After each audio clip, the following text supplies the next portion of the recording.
Now on 105.9 FM and streaming worldwide on the WMAL app. O'Connor and Company. It is 6:07 a.m. on News Talk 105.9 WMAL. We are making sense of the news. It is not just any Monday, but it is the Monday of a holiday week. It is Thanksgiving week. I love Thanksgiving. Julie Gunlock, you love Thanksgiving as much as I do, don't you? I love it. I mean, really, it is such a great holiday. I'm so looking forward to it. Just being with, we kicked off yesterday. Listen, had brunch with my brother and his wife, and it was just wonderful. By the way, I want to do a shout out real quick, Julie, to my brother's colleague, Jim, who I know listens to the show. Thank you so much, very much for that. I'm Andrew Langer, in for Larry O'Connor today, in for Larry O'Connor this week, sitting alongside Julie Gunlock. No greater week to sit alongside Julie Gunlock than Thanksgiving week. Good morning. So good for that. Good morning. Listen, we got a great show, as we always do. We got Robert Spencer later on, author of the new book, Intifada on the Hudson, The Selling of Zoran Mamdani, to talk about the White House visit. We're going to talk about it in a second. Joe DeGeneva, former U.S. Attorney to the District of Columbia, now legal analyst. He's going to be joining us in the next hour. And later on in this hour, Kerry Picket, our old friend, our good friend Kerry Picket, is going to be joining us. She works for the Washington Times. She's their White House correspondent. To also talk about Mamdani. You know, we didn't know what was going to happen. Patrice and I had a conversation about this, Julie. We didn't know what kind of sparks were going to fly. I don't think I had Donald Trump laying down the love bomb on Zoran Mamdani to completely throw him off guard. Did you? I mean, did you think? What did you think? How did you think things were going to go on Friday? I'm not entirely surprised by what we ended up seeing. Trump is very smart with the optics. Yes. It looked like, I heard someone describe it. He's a stable genius, Julie, by the way. I don't know if you knew this, but he's a stable genius. I heard people describe it as, it looked like, the employee of the month was going into the boss's office to get his plaque or to get his little, or, a kid who just got elected student body president going in to see the principal. Those optics of Trump sitting at the Resolute desk and Mamdani to his right was just, it looked uncomfortable, and yet Trump was in total command. He was at ease. He was happy. He was laughing. Mamdani looked like he had swallowed a frog. I mean, he really did look uncomfortable. Michael Douglas in The American President said it best. By the way, if you don't know this, I quote movies a lot.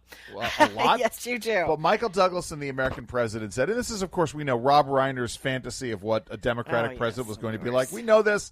Nevertheless, here's a truism. The White House, the Oval Office, is the ultimate home court advantage. And I don't think Mamdani sort of understood that, when he showed up and he agreed to this meeting.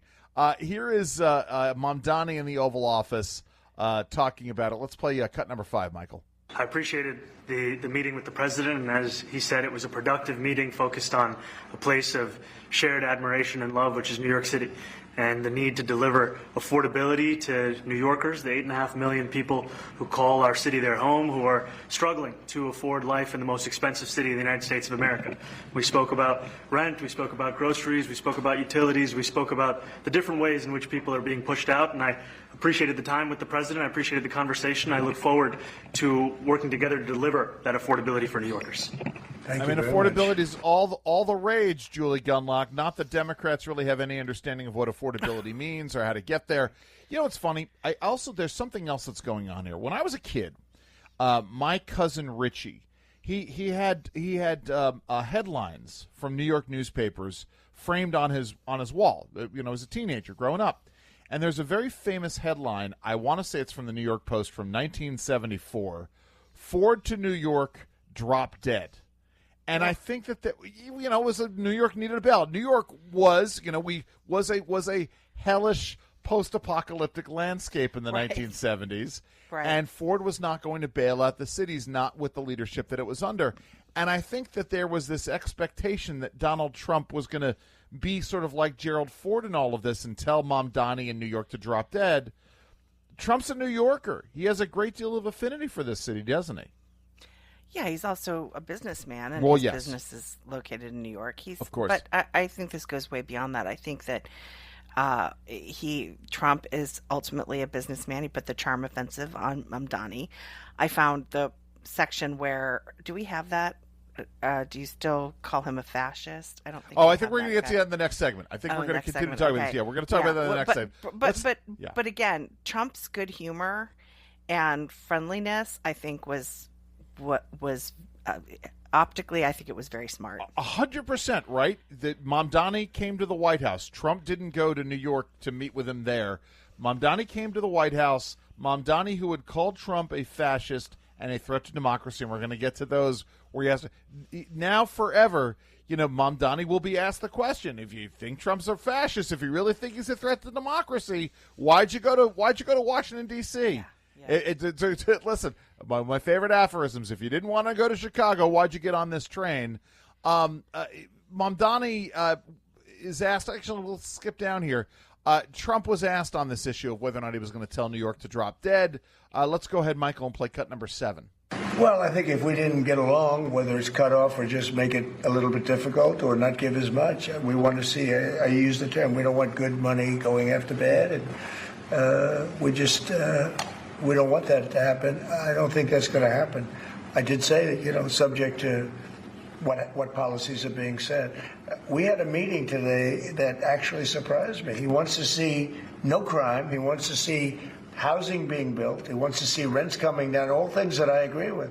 Now, we may disagree how we get there. The rent coming down, I think one of the things I really gleaned very much today, he'd like to see him come down, ideally, by building a lot of additional housing. Yeah.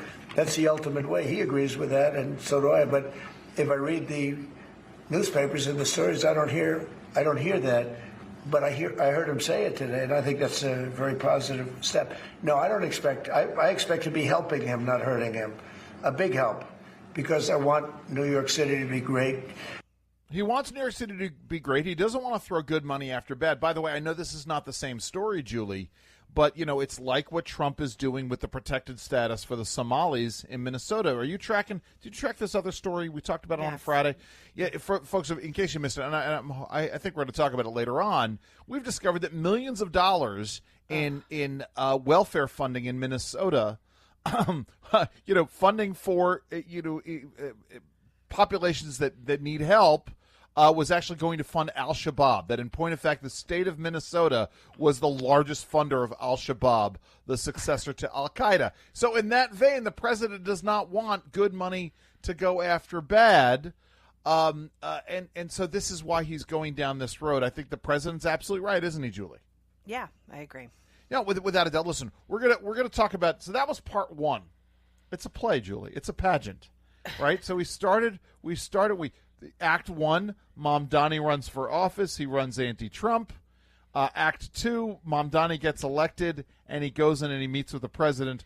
Well, we're going to play Act 3, Dave. After the intermission, right? We're going to hear the news and we're going to hear traffic and weather. We're going to come back to Mamdani. But first, it's 5:50. I'm sorry, it's 6:15 a.m. WMAL traffic weather every 10 minutes. First on the 5s. Here's Jamie Whitten in the Hadid Carpet Cleaning Traffic Center. Okay, just a couple of things. Let's start in Virginia. Fairfax still closed each direction. If you use Prosperity Avenue, you cannot take that between Gallows Road and Merrily Drive over near Dunloring Metro Station. Have police activity there. We have lights not working in Sterling. Police have been informed. Church Road at Cascades Parkway. They were trying to direct through that intersection. 66, no early troubles either, both inside and outside of the Beltway. Volume outer loop into Silver Spring is forming into the Wilson Bridge. Slow now before 210. Now from GarageDoorRepair.com, the WMAL Stormwatch 7 forecast. It's an autumn week. Today it's going to be sunny with highs in the upper 50s. Tonight mostly cloudy, lows in the low 40s, cooler in the suburbs. Tomorrow it's going to be rainy in the afternoon. The rain's going to kick off in the afternoon with lows in the highs in the upper 50s.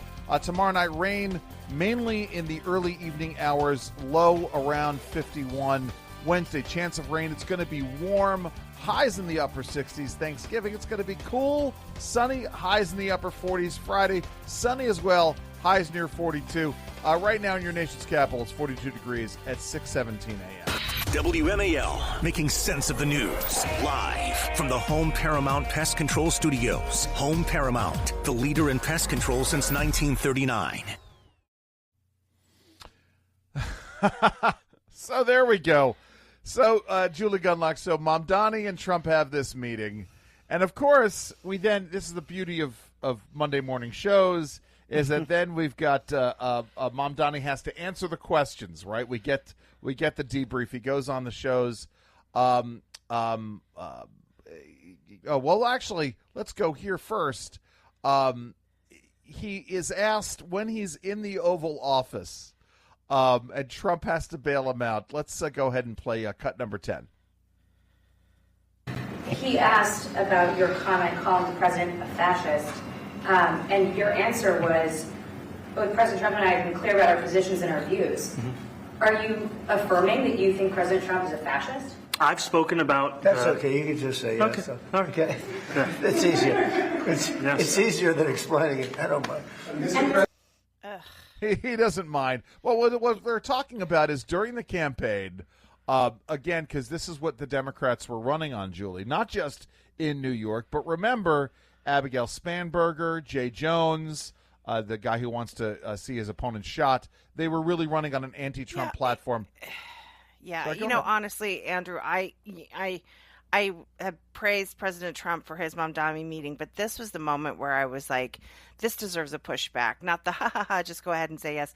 This is the kind of language that is assassination prep. I mean, you call someone a fascist, you say they're a threat to democracy, you say that they are going to end democracy, you say that they are, all this horrible stuff. You align them with the Nazis, you say he is actually Hitler. This is the kind of stuff that convinces an unhinged person to take action to harm the president. And so I do wish there had been some pushback on this a little. I wish that in that Oval Office, standing next to Trump, Mamdani had to answer that question. And he would have said yes. I wish there had been some kind of pushback, because it is disgusting that he calls the president a fascist. Because, Trump usually is really good about this, because Mamdani doesn't just mean Trump. He means everybody who supported him as a fascist. Right. And that's my parents. That's all everyone I love. Right. And the idea that this was just I can see the strategy here. Maybe Trump is trying to diffuse the situation or recognize it as a joke that it is. See, but it's there still... are two. I know. I understand, and I agree with you for the most part, right? But I'm also someone who believes that when you hold something up to ridicule, you show that it has no power over you. And I got the sense that was what Trump was trying to do. By the way, let us go back to when Mamdani was running. Michael, let's go ahead and play cut number 8. My administration would be Donald Trump's worst nightmare. Yeah. I have many disagreements with the president, and I believe that we should be relentless and pursue all avenues and all meetings that could make our city affordable for every single New Yorker. I intend to make it clear to President Trump that I will work with him on any agenda that benefits New Yorkers. Right. So that was during the campaign. Then we go to the Oval Office, and then on Sunday he's on Meet the Press. Let's go ahead, Michael, and play cut number 11. In that press conference with President Trump, a reporter asked you whether you believe that President Trump is in fact a fascist, a word that you've used in the past. You were about to answer. Then President Trump sort of jumped in and he said, quote, "That's okay. You can just say yes. It's easier than explaining it." So, Mr. Mayor-elect, just to be very clear, do you think that President Trump is a fascist? And after President Trump said that, I said yes. And so you do. And that's something that I've said in the past. I say it today. And I think what I appreciated about the conversation that I had with the president was that we were not shy about the places of disagreement, about the politics that has brought us to this moment. And we also wanted to focus on what it could look like to deliver on a shared analysis of an affordability crisis for New Yorkers. You've also said in the past that President Trump has engaged in a, quote, attack on our democracy. You've called him a despot. Do you still believe President Trump is a threat to the democracy? Everything that I've said in the past, I continue to believe. And that's the thing that I think is important in our politics, is that we don't shy away from where we have disagreements, but we understand what it is that brings us to that table. Because I'm not coming into the Oval Office to make a point or make a stand. I'm coming in there to deliver for New Yorkers. And a few weeks ago, I was asked by a reporter 3 words to describe myself. I said, New York City. And that's what animated that conversation. How do we deliver for the people of New York City? Got it. So let me just be really clear. Donald Trump is a fascist. Donald Trump is a threat to democracy. Yet you're going to go to the White House to meet with him. I mean, that's I guess my point is that ultimately it proves just how without merit, how empty those words are. Yeah, Julie, your well, thoughts? at least it's at least better than Spamberger, who says she Right. will not work with the president. Right, there you go. Tommy Right. he said, "Look, I'll work on things that make life better for New Yorkers." But you're right though. It's just such a joke that, of course, this guy doesn't think of Donald Trump as a despot or a Nazi or a tyrant. It's all words. It's Yes. all words. But it does bother me tremendously because those words fuel people, Right. crazy people like the This Bernie is the bro J- who tried the to J kill dubs. 24 Yes. Republicans on that baseball Right. field. Every leftist is like, well, he was crazy. Well, you guys you fuel that 100%. constantly. Yeah, Thomas And so Crooks. it is kind of galling. Of course, I don't expect Welker to push back on Mamdani, but I think that was a moment in the Oval Office that could have been very useful because, again, it's not just Trump being called a fascist and a Nazi; it's all of us. And who I'm support sorry, him. just to be really clear, it was actually Cassie Smedley and I on Thursday talking about what we thought might happen, and right, if we thought maybe there was a possibility J.D. Vance sitting in the Oval Office with the president, because that's what it would be. A Zelensky moment. Yes, a Yeah. Zelensky moment. That's what we thought might happen. Listen, there's so much more to come here. It is 6:23 here on WMAL. Coming up, Kerry Picket. Keep it here, 6:30. WMAL-FM Woodbridge, Washington, a Cumulus media station. Making sense of the news. News Talk 105.9. News now. Now on 105.9 FM and streaming worldwide on the WMAL app. O'Connor and Company.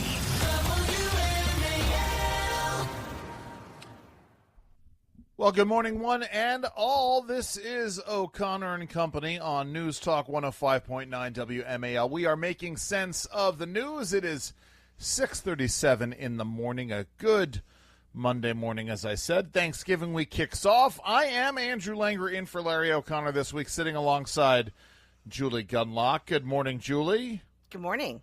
We got a great show, as we always do. In the next hour, we got Joe DeGeneva, legal analyst and former U.S. attorney for the District of Columbia, on the latest legal news. We got Robert Spencer joining us as well, author of the new book, Intifada on the Hudson, The Selling of Zoran Mamdani, on Mamdani's White House visit. But joining us right now, an old friend of both of ours, Julie Gunlock, someone who we've heard on these airwaves before. Her name is Kerry Picket. She is the White House correspondent for the Washington Times. And Kerry, you're a native New Yorker. What did you make of the meeting between Mamdani and Trump on Friday? Hey, nice to talk to you. Also a native New Yorker yourself, Yes. Andrew.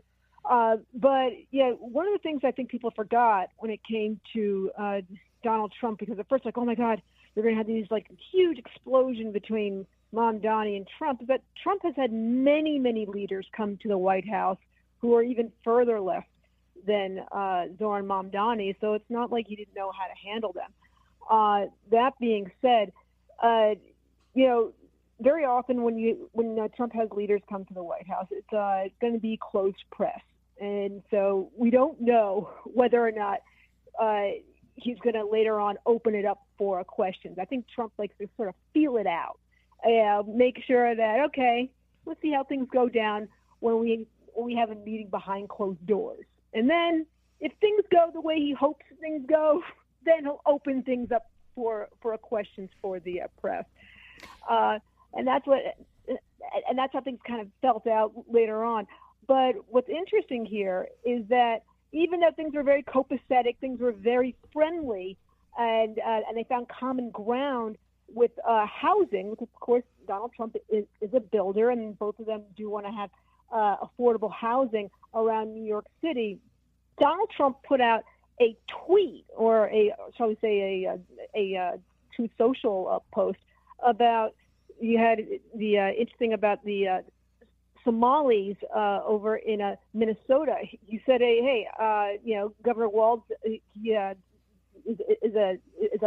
Minnesota is a hub of fraudulent money laundering of activity. I am the president of the United States, hereby terminating effectively the TPS status of the Somalis in Minnesota. Somali gangs are terrorizing. And you're thinking, wait, hold on a second. He just had a very friendly meeting here with Zoran Mamdani hours ago. You know, the champion of all these immigrants over in New York City. What just happened? Yeah. And it was almost like he just used that total photo op right there. And then of course Mamdani, just 2 days later, he goes on to meet the press and says, "Yeah, I still think he's a fascist." So everybody kind of went back to their roles. Right. Right. Kerry, I want to ask you about that, in particular, him continuing to call Trump a fascist. I thought it was a missed opportunity. I think Trump was being magnanimous and trying to be funny when the reporter asked him that exact question in the White House. And Trump says, "Oh, you can say yes. It doesn't matter. It's easier than to explain it." Or he said something similar to that. I thought that was a missed opportunity. I wanted Mamdani to come out and say it to his face right in front of him as Trump's sitting at the Resolute desk, because I think it's disgusting that he uses that word for Trump. What are your thoughts on that? Do you think it was a missed opportunity, or do you think that Trump handled it well and kind of brushed it off? No, not at all. Because you have to figure they already probably had a conversation about that behind closed doors already. Yeah. I mean, it was probably already laughed about behind closed doors already, because often when politicians from opposing sides, especially those who are fighting about each other on the campaign trail, get behind closed doors, things like that are spoken about. I know that's kind of like, oh, right. Really, that happens? Yeah, guess what? It does happen. And then they're going to have to deal with each other in front of the press. Yeah, people are going to, we're going to ask about that. And they're not going to start smacking each other in front of everybody right after they just had a kind conversation. So, yeah, that's just how things are going to go. But you see, here's something else. You have New York City, which is dealing with a projected deficit of $4.7 billion for the upcoming fiscal year. Mamdani is going up there to say, hey, look, you really can't cut us off, all right? Yeah. And we can find common ground here with housing. You're a builder. I'm a politician just like you. Let's find something that we can sort of work with here. And so, he's not going to go up there and smack Donald Trump around. Donald Trump also loves his city and also has, as you guys were mentioning before, businesses in New York City, including buildings in there that he's had to deal with rent freezes before. And you also had the real estate board of New York, who just had huge meetings over in New York. How are we going to deal with this? Donald Trump, please help us. So he has interests there that he wants to make sure that Mamdani, doesn't start slapping his interests around either. So, everyone has interests going on in that presser. Kerry, we're really short on time here, but you had a couple of big scoops on the FBI this week. Give us the quick and the dirty. Okay, basically what you have here is a unit over at the FBI that essentially investigates counter espionage activity over at the FBI, and they haven't been doing so of the top brass for many, many years. We're talking about going back for many, many different directors. So it isn't just one administration; it's many, many different administrations. Sure. And unfortunately, this is something that needs to be done. As far as investigations are concerned, just think of it this way, guys.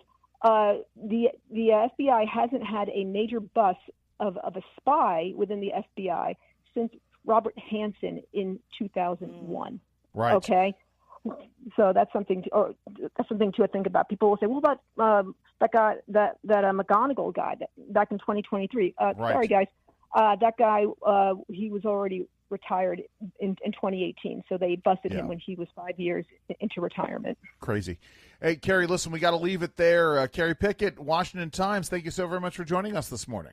Thanks, Kerry. Sure thing. Take care. Take care. That was Kerry Picket. We got more coming up at 6:44 on WMAL. Later this morning on The Chris Plant Show, sure, a majority of Democrats in the House voted in favor of socialism. They know that they kill a lot of people, but you also get a lot of free stuff. 9 a.m. on WMAL. So, Julie Gunlock, do you still call it Twitter? I still call it Twitter. Oh, gosh.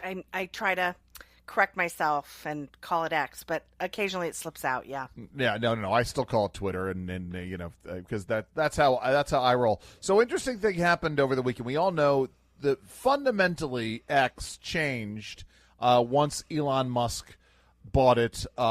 Sweeping changes in terms of the transparency of its operations. Yes, right. yes. No more, or at least nominally, no more shadow banning. We're not supposed to be shadow banned anymore. But a new feature was rolled out over the weekend. I went and just checked it out. At the request, by the way, Yes. of Katie Pavlich. There you go. Our friend of the show, Katie Wow. Pavlich. She actually tweeted, I think, to X. I don't know that. I think she might have had an engineer. There's like an engineer in charge of certain things. And she said it would be great to know about country of origin. And so I just want to give her a shout out because this is because of Katie. There you go. The engineer responded with, "Give me a couple days." Can you imagine? It's like, yes, you say that, and then he responds, "Give me a couple days," and it's happening. I'm going to let you set this up. I just wanted to. Listen, it's one of those things, right? As we're talking about this, one of the most important things is to figure out where these accounts are being based out of, right? Because we all know that folks who are purporting to be good, upstanding American citizens. They might be actually accounts that are being used by, shall we say, bad foreign actors trying to influence our politics. We know that's the way it works, whether or not it is our enemies in China or our enemies in Russia or wherever. And it turns out they are. Oh, yeah. And so they rolled out over the weekend. Right. It's one of those things where I've talked about this, where when you sort of peel back a lot of these instances in which Americans are at each other's throats, so much of it is being fomented by these foreign actors that are trying to turn us against each other. Because guess what? When Americans are turned against one another, America is weaker as a result of it. So go ahead, Julie.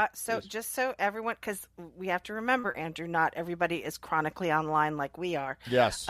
So over the weekend, X showed the country of origin for every X account. Right. And it was very revealing about the origin of these accounts. So you have these accounts that sound super American, right? For instance, Republicans against Trump.